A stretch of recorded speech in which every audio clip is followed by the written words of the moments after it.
नमस्कार, ईटीवी भारत में आपका स्वागत है और मैं हूं सचिन शर्मा।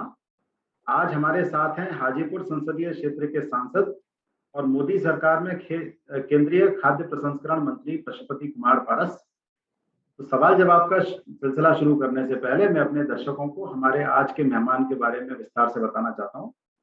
रामविलास पासवान के छोटे भाई पशुपति पारस हमेशा अपने भाई रामविलास पासवान के साथ साई की तरह रहे। पासवान की तरह पशुपति कुमार पारस की गिनती भी बिहार की राजनीति में एक प्रमुख दलित चेहरे के रूप में होती है। पशुपति पारस ने रामविलास के आशीर्वाद से राजनीति शुरू की और उनसे ही राजनीति के गुर भी सीखे। पशुपति पारस लोक जनशक्ति पार्टी यानी लोजपा के संस्थापक सदस्यों में से एक हैं। वे 8 बार विधायक निर्वाचित हुए हैं और बिहार सरकार में मंत्री भी रहे हैं। 2019 में वह पहली बार लोकसभा के सांसद बने और अब इसी कार्यकाल में उन्हें केंद्रीय मंत्री भी बनाया गया है और ये हम सभी जानते हैं, हाल ही के घटनाक्रम की बात है ये। तो आइए पारस जी से सवाल जवाब का सिलसिला शुरू करते हैं। तो पारस जी, आपका हमारे कार्यक्रम में बहुत बहुत स्वागत है। जी नमस्कार। नमस्कार नमस्कार जी। तो मेरा आपसे पहला सवाल है कि जातीय जनगणना पर आपकी क्या राय है? आप पीएम मोदी के साथ हैं या नीतीश कुमार के साथ हैं? क्योंकि हम सभी जानते हैं कि इस मामले में भाजपा और जदयू के बीच में मतभेद है। आपकी राय? देखिए, ऐसा है कि मैं एनडीए का पार्ट हूँ।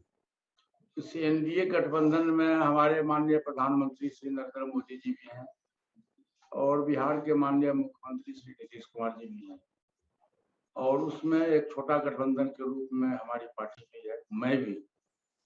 जो हमारी अपनी राय है कि जो सर्वसम्मति से एनडीए गठबंधन में जो सर्वसम्मति से जो फैसला होगा उस फैसला के साथ मैं हूं और हमारी पार्टी रहेगी। अब समय आने दीजिए, समय का इंतजार करिए और मुझको अपना विश्वास है कि निश्चित रूप से एनडीए गठबंधन की बैठक होगी और बैठक में सर्वसम्मति से आम राय बनेगा। उसके ही दृष्टिकोण से जातीय जनगणना पर पुनर्विचार किया जाए। बहुत अच्छा जवाब दिया है आपने। तो अब मेरा अगला प्रश्न है कि आप केंद्रीय मंत्री बनने के बाद में हाल ही में हाजीपुर गए थे। इस दौरान आप पर स्याही फेंकी गई, क्या कारण है? हाजीपुर की जनता तो आपकी खुद की है, क्यों नाराज है आपसे? हाजीपुर की जनता मुझसे नाराज नहीं है। आपको पहले से भी जानकारी है कि 77 में जब हमारे बड़े भाई साहब हाजीपुर से चुनाव लड़े और गिनीज बुक में उनका नाम आया, उस समय से मैं साया के साथ उनके साथ हूँ। हाजीपुर की लेवल 69 से जब अलौली से वो पहली बार विधायक बने थे, उस समय से मैं उनके साथ हूँ और टोटल काम मैं ही उनका करता था। आज भी हाजीपुर की जनता हमारे साथ है, 100% साथ है। और आप उस दिन देखे होइएगा कि आपने तो ये कहा माइनस पॉइंट किया कि आप पर काला झंडा दिखाया गया, स्याही फेंका गया, लेकिन आप ये भी देखे होइएगा कि हमारे साथ कितनी अपार भीड़ थी, कितने लोग थे। मैं समझता हूँ कि हिंदुस्तान के राजनीति में पहली बार 5 क्विंटल का माला किरान से पहनाया गया मुझको।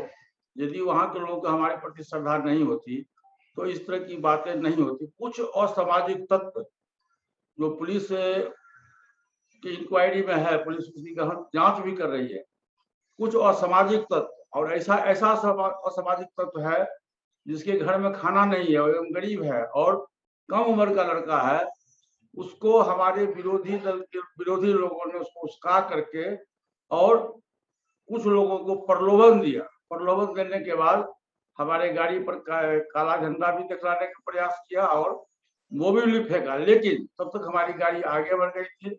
जो हमारे पीछे के जो लोग थे उनके गाड़ी पर पड़ा, हमारे गाड़ी का शीशा पर काला झंडा फेंका उसने और पब्लिक ने फिर उसको, एक महिला थी जिसका नाम था लक्ष्मी पासवान, उसको पब्लिक ने उसको धक्का देके नीचे गिरा दिया और पुलिस उसकी जांच कर रही है। उसमें 4 या 5 लोग अभियुक्त गिरफ्तार भी हुए हैं और उसकी जांच चल रही है। पुलिस का काम है कि कहां और किसने ऐसा किया। मैंने एफआईआर नहीं किया, मैंने किसी का नाम नहीं। आपका कहना है जन समर्थन आपके साथ में है, किसी 2-4 लोगों की बात है वो, चलिए मान लिया। ये 100% जैसे जब जन समर्थन की बात आती है तो आप पासवानों की अच्छी संख्या है, 6% वोट है आपके और आपकी पकड़ भी है उस पर। लेकिन पासवान जाति, आपने बोला कि पासवानों ने मुझे अपना नेता मान लिया है, आपने ये भी कहा कि रामविलास पासवान का वास्तविक उत्तराधिकारी मैं ही हूँ। अब जबकि दूसरी ओर आपके जो भतीजे हैं चिराग पासवान, वो भी अपने को उत्तराधिकारी बताते हैं, तो असली उत्तराधिकारी की मतलब किसकी है पहचान, कौन इस दौड़ में देखिए किस स्थान पे है? इंडियन कॉन्स्टिट्यूशन जो है, भारत का जो संविधान है, भारत के संविधान के मुताबिक पिता के संपत्ति पर पुत्र का अधिकार होता है, यानी उनके संपत्ति का अधिकारी चिराग पासवान, चूंकि स्वर्गीय पासवान जी के बेटे हैं, इसलिए उनके संपत्ति पर चिराग पासवान जी का अधिकार है। लेकिन राजनीतिक उत्तराधिकारी मैं हूं। मैं पहले भी बोला हूं कि राजनीतिक उत्तराधिकारी मैं हूं। 69 में, आज से 52 वर्ष पहले, जब स्वर्गीय पासवान जी अलौली से, जहां हम लोग का गृह जिला है, वहां से पहली बार वो विधायक बने, और विधायक बनने के बाद जब 77 में हाजीपुर आए, लोकसभा के सदस्य बन गए, तो उन्होंने मुझको ही बुला के कहा कि पारस, अलौली से चुनाव तुम ही जीतो, तुम ही मेरा उत्तराधिकारी हो सकते हो। जबकि मैं उस समय राजनीति का बहुत मुझको ज्ञान नहीं था, और मैं अधिक कम ही उम्र मेरा था उस समय, मुश्किल से 25-26 वर्ष उम्र रहा होगा। और मैं अपने बड़े भैया के आदेशानुसार मैं चुनाव लड़ा अलौली से, और 77 में मैं पहली बार सदस्य, बिहार विधानसभा का मैं सदस्य बना। बिल्कुल मुझे पता है। फिर 77 से लेके 2019 तक स्वर्गीय पासवान जी जब तक हाजीपुर के सांसद रहे, तब तक टोटल काम मैं करता था। हाजीपुर की जनता जानती है कि नामांकन करना, कहाँ मीटिंग होगा, कैसे क्या होगा, किस कार्यकर्ता को क्या सम्मान देना है, ये टोटल काम मैं करता था पासवान जी के बिहाफ में। जब 2019 में वो राज्यसभा के लिए नामांकन उनका शुरू हो गया, ये तय हुआ कि अब हाजीपुर से चुनाव नहीं लड़ेंगे, तो उन्होंने मुझको ही बुला के कहा कि पारस, हाजीपुर की जनता तुमको पसंद करती है, और मैं हाजीपुर हमारी माँ है, मैं चाहता हूँ कि जब तक मैं जीवित रहूं तब तक हाजीपुर की जनता की मैं सेवा करूं, और ये काम तुम मेरा छोटा भाई हो, तुम ही से हो सकता है। उस समय भी उन्होंने अपने बेटे को नहीं चुना, उन्होंने हाँ, अपने पुत्री हाजीपुर को से नहीं चुना। आप ही को मिला, वहीं से सांसद हैं, बिल्कुल सही कह और रहे हैं, मुझे उसको बता दी चुना, है। जी जी, और मैं वहां से लोकसभा का सदस्य बना। अब मेरा दुर्भाग्य है कि हम 3 भाई थे, 3 भाई में 2 भाई हमको छोड़ के चले गए, मैं आज अकेला हूँ। जब भारत सरकार के मंत्री बनाने की बात हुई, यहाँ भी माननीय प्रधानमंत्री जी का मैं बहुत शुक्रगुजार हूँ। इसमें मेरा प्रश्न है, मेरा अगला प्रश्न वही है जिसका आप उत्तर देने की अब कोशिश कर रहे हैं, लेकिन मैं उस पहले प्रश्न पूछना चाहता हूँ आपसे। हाँ, पूछिए पूछिए। अब आप केंद्र में अपने बड़े भाई की कुर्सी पर विराजमान हैं, केंद्र में मंत्री हैं, इसमें प्रधानमंत्री मोदी की ज्यादा भूमिका है कि मुख्यमंत्री नीतीश कुमार की ज्यादा भूमिका है? देखिए, मैं एनडीए गठबंधन का पार्ट हूँ।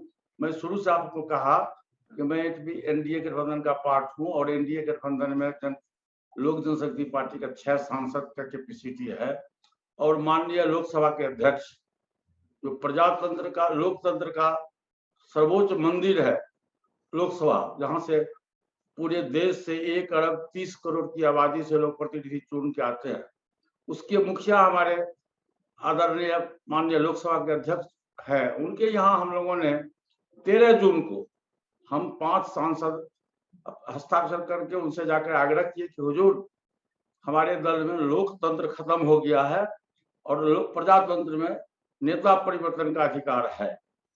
बहुमत जिसके साथ हो उसकी बात सुननी चाहिए, माननी चाहिए। उन्होंने अपने सचिवालय को बुलाया और उन्होंने आदेश दिया कि इसकी जांच करो, और जांच वो करने घटनाक्रम तो आपने सही है, सब कुछ ठीक है, लेकिन जो हम लोगों को पता था और सब पूरी जनता को पता था कि नीतीश कुमार बिल्कुल नहीं चाहते थे कि चिराग पासवान को मंत्री बनाया जाए, आपके लिए उनका समर्थन देखिए, था। ये तो भाई साहब स्वाभाविक बात है। स्वाभाविक है। ताली दोनों हाथ से बजता है। आप ताली दोनों से बजा के देखिए, एक हाथ से बजाइए, हाँ, चुटकी बजेगा, ताली नहीं बजेगा। तो नीतीश कुमार का भी आप जानते हैं कि चिराग बराबर हाथ पासवान है। जी ने, मेरी बात सुन लीजिए, आप जब आपने प्रश्न किया तो मेरी बात सुनिए। एक तरफ चिराग पासवान जी ने कहा कि नीतीश कुमार को हम जेल भेज देंगे। क्यों जेल भेजोगे भाई? मैंने विरोध किया कि नहीं, नीतीश कुमार जी अच्छे प्रशासक है, अच्छे बिहार के मुख्यमंत्री है। उन्होंने 2005 से लेकर आज तक बिहार का विकास किया, लॉ एंड ऑर्डर को उन्होंने दुरुस्त किया। इस बात की जब जानकारी चिराग पासवान जी को मिली, तो उन्होंने मुझ पर आग बबूला हो गया कि आपने ऐसा बयान क्यों दिया कि नीतीश कुमार सुशासन बाबू है। मैंने कहा मैं सही बयान दिया हूँ, मैं गलत बयान नहीं दिया हूँ। उसके बाद उन्होंने मुझसे कहा कि मैं, आपको पता है कि मैं राष्ट्रीय अध्यक्ष हूँ। मैं कहा हाँ अध्यक्ष हो तो मैं आपको पार्टी से 6 वर्ष के लिए निष्कासित कर दूंगा। मैंने कहा तो कर दो। मैं तो खुद लोकसभा का सदस्य बनना नहीं चाहता था, तुम हमको निष्कासित क्या करोगे, हम लोकसभा की सदस्यता से इस्तीफा कर गए। तो यहाँ इतनी दूरी तक बात बढ़ गई। फिर जब हमारे बड़े भैया नहीं रहे तो कोई, जैसे घोड़ा पर जो होता है, घुड़सवार होता है, उस पर कोई नहीं रहता है, उसी तरह से वो अलग हो गया हम लोगों से, परिवार से और पार्टी से वो बिल्कुल ही अलग हो गया। और बड़े भैया के नहीं रहने के बाद हम लोग महसूस किए कि आज हम लोग अकेले हैं और हम लोग की स्थिति पार्टी में और परिवार में बहुत ही खराब स्थिति थी। आपको पता ही होगा, एक सौरभ पांडे करके नाम करके एक व्यक्ति बनारस से आए और उन्होंने पार्टी पर और परिवार पर, दोनों पर उन्होंने कब्जा कर लिया। और हम लोग शुरू से पार्टी के 99% वर्कर्स हम लोगों ने विरोध किया कि भाई देखो, हम एनडीए गठबंधन में चुनाव जीत के आए हैं, लोकसभा का, विधानसभा का चुनाव जो होने वाला है, हम एनडीए गठबंधन के तहत चुनाव लड़े और देश के तेजस्वी प्रधानमंत्री आदरणीय श्री नरेंद्र मोदी जी और बिहार में सुशासन बाबू कहे जाने वाले श्री नीतीश कुमार जी के नेतृत्व में पूरे देश में चुनाव हो रहा है, जिसे हम लोग जीते। अब विधानसभा का चुनाव हो रहा है। जी, आपने जो बोला ये लगभग सबने देखा। अब वर्चस्व की इस जंग में जो अभी आपने बयां की, उसमें निश्चित रूप से अभी आप विजेता बन के उभरे हैं और साफ साफ दिखा है कि भाजपा ने भी आपको चुन लिया है और केंद्र में मंत्री बना के उसने साफ कर दिया। तो लेकिन आप अपने बड़े भाई की तरह आप भाजपा के साथ रहेंगे या भविष्य में नीतीश कुमार के साथ चले जाएंगे? मतलब या फिर आप एनडीए में, ये बात एनडीए की हो रही है जिसका आप बार बार नाम ले रहे हैं, कि कभी एनडीए से मान लीजिए नीतीश कुमार जी चले गए, देखिए चले जाएंगे कि भाजपा के साथ रहेंगे? मैं एनडीए का पार्ट हूँ, मैं एनडीए के साथ रहूंगा और मुझको पूरी भरोसा है कि एनडीए एकजुट है, आज भी है और भविष्य में भी एनडीए एकजुट रहेगा। उसमें लोक जनशक्ति पार्टी की भूमिका है। हम लोग एनडीए के पार्ट थे, आज भी है और मैं भविष्य में भी एनडीए के साथ में रहूंगा। अच्छा भरत जी, अभी जो स्याही फेंकने वाली और ये जो मोबाइल ऑयल की जो अभी आपने बात की, ये लेकिन थोड़ा सा उससे पहले की पर जाते हैं कि आपने गृह मंत्री अमित शाह को पत्र लिखकर Z+ सुरक्षा की मांग की है और इससे पहले आपने मुख्यमंत्री नीतीश कुमार को भी इसी आशय का पत्र लिखा था कि आपको सुरक्षा दी जाए। तो किससे जान का खतरा किससे महसूस हो रहा है आपको? नहीं, मुझको जान का खतरा किसी से महसूस नहीं हो रहा है और जान का खतरा है भी।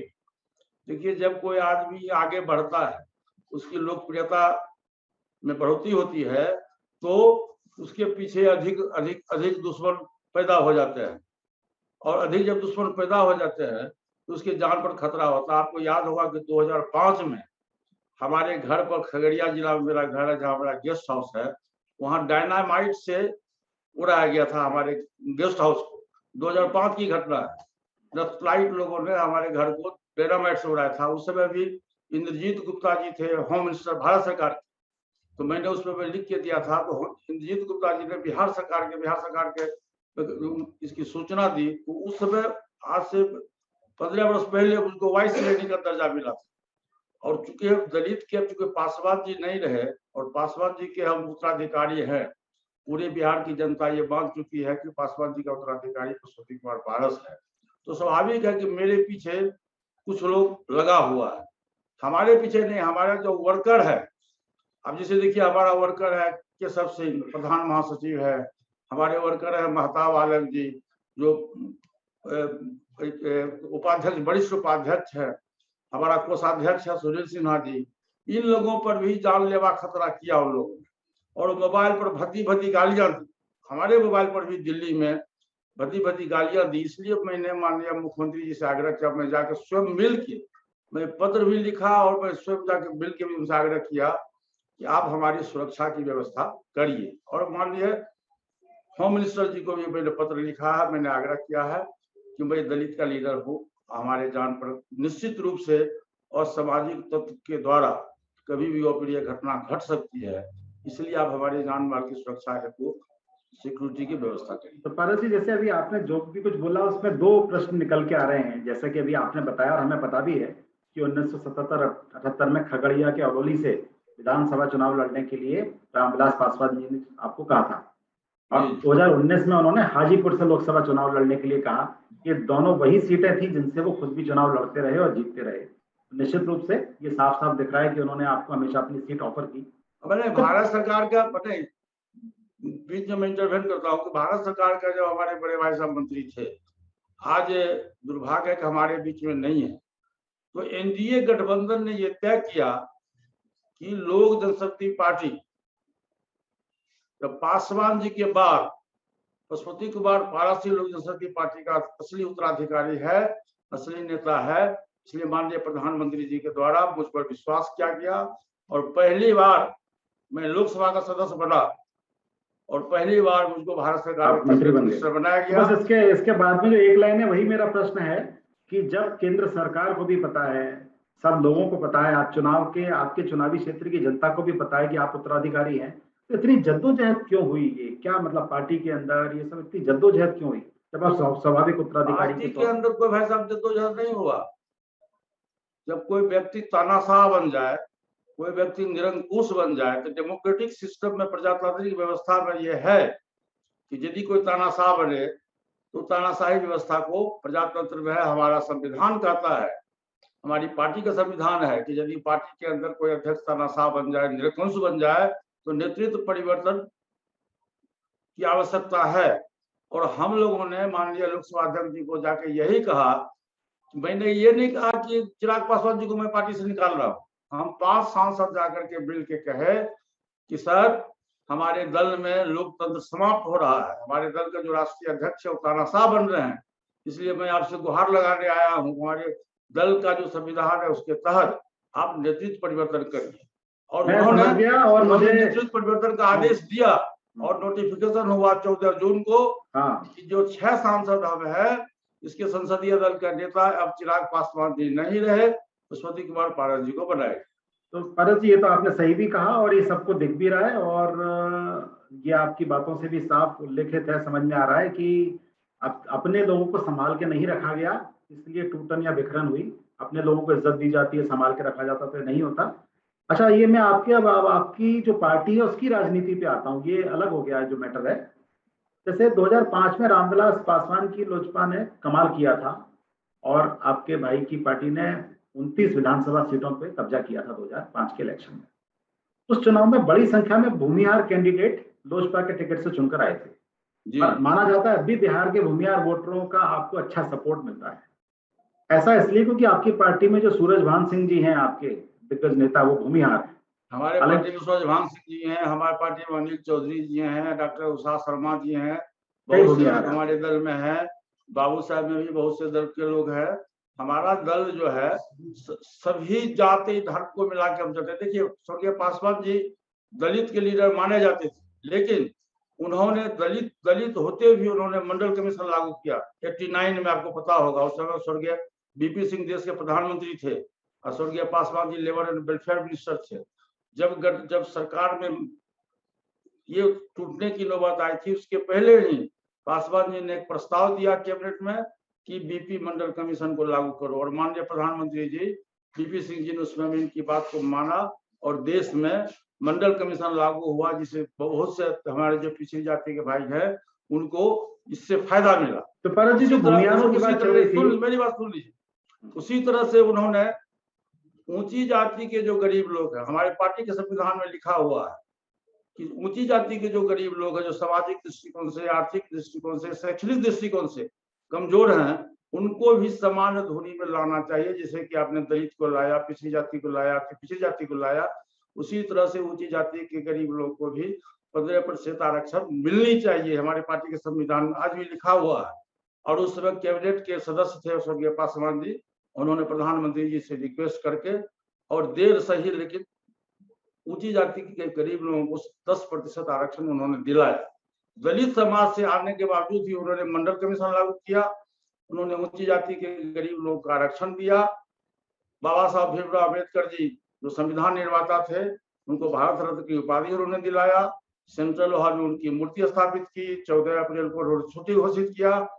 सभी जब वो क्या कहते हैं मंत्री थे उस समय, वो बहुत से लोगों पर डाक एक टिकट बार पर मेरी उन्होंने पासवान जागरूक जी किया। से बात हो रही थी तो बता रहे थे कि जो दलित राष्ट्रपति भी बने थे अपने KR नारायणन, उनके लिए जी भी जी उन्होंने हाँ, मतलब आप बहुत अच्छी प्रयास बात किया आपने था। कहा कि नारायणन साहब जो थे हाँ, उनको यदि उपराष्ट्रपति और राष्ट्रपति बनाने में किसी का श्रेय है तो स्वर्गीय पासवान जी और का वो तो श्रेय। दूसरी बार भी बनाने के लिए किए हुए थे। APJ अब्दुल कलाम का अचानक से जी जी नाम जी आया और वो हाँ। बन गए, नहीं अदरवाइज उनको दूसरी बार भी बनाने का प्रयास कर रहे थे। खैर, मेरा प्रश्न भूमिहारों पर था। मेरा ये था कि अब चूंकि जदयू ने भी ललन सिंह को आगे कर दिया है और ललन सिंह जी का नाम तो आपके अभी ये जो घटनाक्रम हुआ है उसमें भी आपके सपोर्ट के तौर पे काफी प्रमुखता से सामने आया है, तो क्या मतलब वो भूमिहारों का वोट जो आपके लिए हमेशा डेडिकेटेड रहा है वो ललन सिंह जी की वजह से कहीं जदयू की तरफ तो शिफ्ट नहीं हो जाएगा? क्या लगता है जी जो भूमिहारों का वोट आपका हमेशा से रहा है वो ललन सिंह चूंकि अब फ्रंट फुट पे अरे आ गए हैं जदयू ललन में, सिंह में शिफ्ट तो नहीं हो जाएगा? और हम में और भाजपा में अंतर क्या, जब तीनों आदमी का एक ही उद्देश्य है, तीनों एक गठबंधन में हम हैं। तो एक गठबंधन में खिचड़ी बनता तो खिचड़ी में तो 5 यार होता है खिचड़ी का, उसी तरह से ये गठबंधन में हम लोग 5 हैं, चाहे बड़ा दल हो छोटा दल हो, सब मिला के हम लोग 5 लोग हैं। अब पांचों गठबंधन के जो हमारे साथी हैं, जो सब लोगों की राय होगी उस राय के साथ 100% लोक जनशक्ति पार्टी चलेगी और पशुपति कुमार पारस चलेंगे। अच्छा पारस जी, आप तो खैर काफी इस मामले में लिबरल हैं, तमाम पार्टीज को आप साथ में लेके चलते हुए दिख भी रहे हैं। अब मैं अपने इंटरव्यू के हमारे आखिरी पड़ाव पे हम आ गए हैं और मैं आपसे बस एक दो क्वेश्चन और पूछूंगा जो जरूरी भी है कि आपसे इतनी बात करने के बाद में जो मेरा प्रश्न है वो पूरी बिहार की जनता का भी प्रश्न हो सकता है कि क्या रामविलास पासवान का पूरा परिवार कभी आने वाले दिनों में एक हो पाएगा? क्या कोई गुंजाइश अभी बाकी है कि सब कुछ खत्म हो चुका है? देखिए, आपका जो मूल प्रश्न है वो बहुत ही जटिल प्रश्न है और बहुत आसान भी है। दोनों चीज है, जटिल भी है और आसान भी है। यदि लोग अपनी गलती को स्वीकार करें, भविष्य में प्रायश्चित करे, मंथन करे, मैं बार बार कहता हूँ, मैं पहले भी कहा था कि चिराग मेरा बेटा है, मेरा भतीजा है, परिवार का अंग है, लेकिन वो रास्ते से भटक गया है।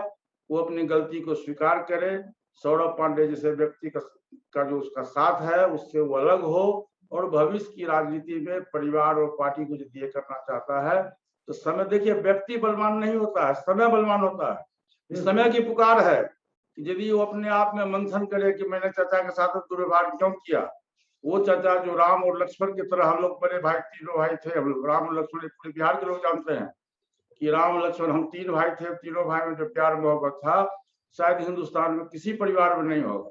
अब वो कुछ ही दिनों में बड़े भैया के जाने के बाद मुश्किल से 15 दिन भी नहीं हुआ और 15 दिन के अंदर में मेरा परिवार टूट गया। तो यदि उसकी प्रायश्चित करे, मंथन करे, आने वाला समय जो होगा, समय बलवान है, व्यक्ति बलवान नहीं है, समय आएगा फिर आपका जो प्रश्न है उस प्रश्न पर पुनर्विचार किया जाए। अच्छा पारस जी, अब मेरा आखिरी प्रश्न है आपसे कि अभी सूरजभान सिंह जी को लेकर बात चल रही थी और हम सभी जानते हैं कि सूरजभान सिंह के नाम से एक समय बिहार में लोग कांपने लगते थे, बाहुबली हैं। तो क्या आपकी पार्टी आगे जाके कुछ रिफॉर्म की, क्या मतलब बाहुबलियों की आगे भी जरूरत बिहार की राजनीति में रहेगी कि अब उससे अलग प्रकार की आप राजनीति भविष्य में करेंगे? राजनीतिक विरासत रामविलास पासवान जी की राजनीतिक विरासत को आप किस तरीके से आगे लेकर जाएंगे? देखिए, सूरजभान सिंह जी बहुत अच्छे व्यक्ति हैं। आपको कभी कभी याद हुआ होगा स्वर्गीय पासवान जी का बयान तो उन्होंने एक्सेप्ट किया था। आप लोगों ने जब पूछा था सूरजभान सिंह के बारे में कि बाहुबली है तो उन्होंने कहा था कि हाँ बाहुबली है, लेकिन हमारे लिए बहुत प्रिय पात्र है, मैं किसी भी दूरी तक जा सकता हूँ। और सूरजभान सिंह जी में एक बहुत बड़ी विशेषता मैंने देखा है कि उतने अच्छे मृदुभाषी भी हैं और आज तक किसी व्यक्तिगत कारणों से किसी भी व्यक्ति को उन्होंने कभी भी सताया नहीं, कभी भी डराया नहीं, कभी भी धमकाया नहीं। वो बहुत अच्छे इंसान हैं और लोक जनशक्ति पार्टी पर उनका इतना विश्वास है और लोक जनशक्ति पार्टी को उन पर भी विश्वास है। अब देखिए, एक परिवार से 3 सांसद हुए, ये विश्वास का फल है। सूरजभान सिंह जी हुए, माननीय उनकी पत्नी श्रीमती बीना सिंह जी भी हुई और आज चंदन सिंह भी उनके भाई हैं। तो उनका अटूट विश्वास, स्वर्गीय हमारे जो पासवान जी थे उनके प्रति उनका अटूट विश्वास था। और आज मैं उनका छोटा भाई हूँ तो मुझको भी वो भाई के रूप में सूरजभान सिंह जी मानते हैं और अटूट विश्वास है। और हम लोग जब तक जिंदा रहेंगे, सूरजभान सिंह और पशुपति कुमार पारस लोक जनशक्ति पार्टी एक बनी रहेगी। तो हम अपने दर्शकों को बताना चाहते हैं कि हम इसी तरह आगे भी देश के अलग अलग राज्यों के महत्वपूर्ण लोगों से आपको मिलवाते रहेंगे। और ईटीवी भारत से बात करने के लिए आपका बहुत बहुत धन्यवाद पारस जी। जी प्रणाम प्रणाम प्रणाम प्रणाम, बहुत बहुत धन्यवाद आपको, प्रणाम।